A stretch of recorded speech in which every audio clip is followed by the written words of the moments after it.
Soft skills can be learnt from books, during conversations, and in teams. We all need them, so how can you develop them? Let's explore.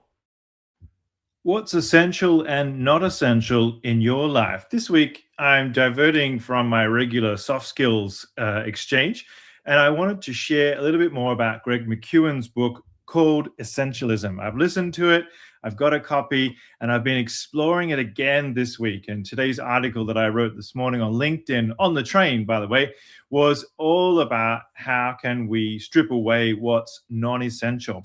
In the book, he really describes what is essentialism and non-essentialism. And fundamentally, essentialism is about doing what truly matters.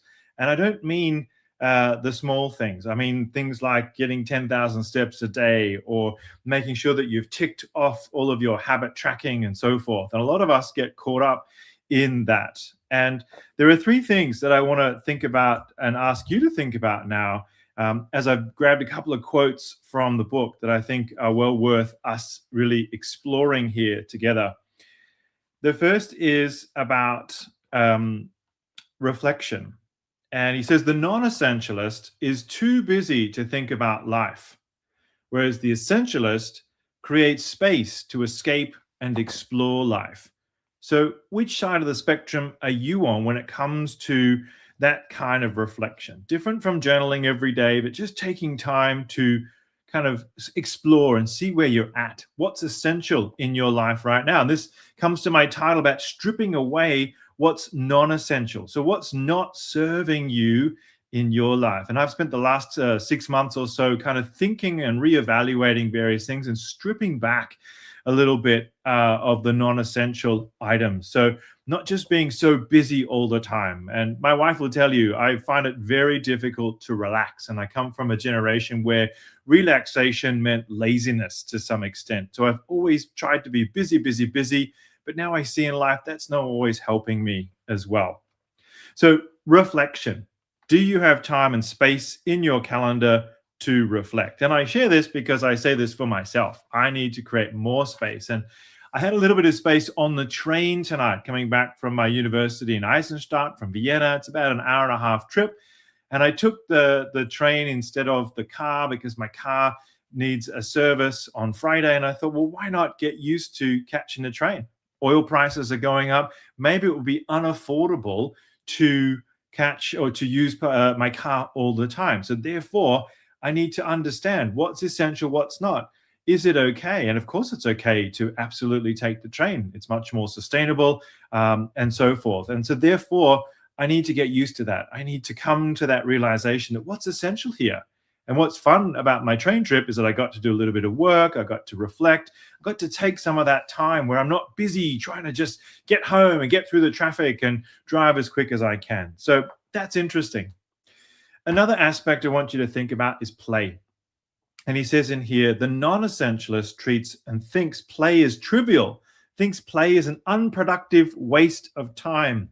The essentialist knows that play is essential and that play sparks exploration. So when was the last time you truly played?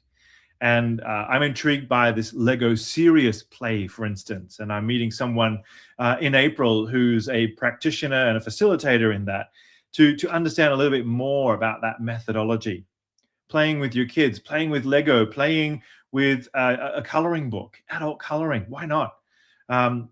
Crafts, projects, just things that you can get your hands, you can use with your hands. And I've even got a set of pens sitting here that I really only use for work context, whereas I ought to play, I ought to explore and just allow my brain that space, stripping back again to having that sense of doing something for fun. So what do you do in that regard? And I know I've become somewhat obsessed with playing VR pickleball with my MetaQuest 3S. So that is my small version of play that I encourage you to find as well.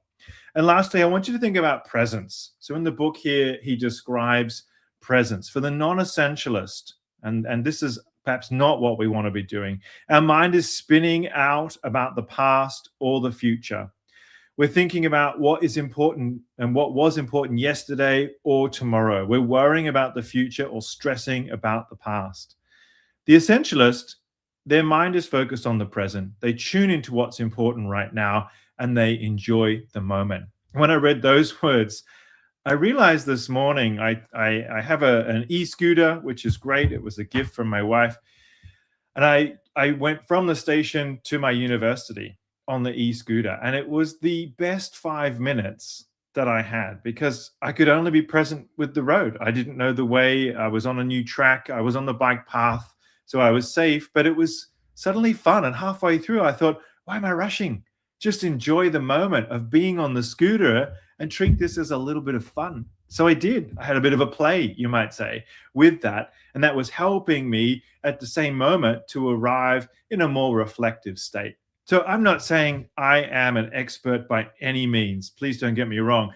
I'm a non essentialist who's stripping back and stripping away the non essential. And I do that layer by layer like an onion. So I want you to think about it in the same way. Grab a copy of this book, listen to it somehow. Let me know if you've read it and what your thoughts are about it. So that way we can continue this conversation and see how this philosophy is affecting you and could affect others in your life as well. What's really important is we create that space for play, for reflection, and we ultimately aim to become more present by recognizing what's truly not essential in our lives.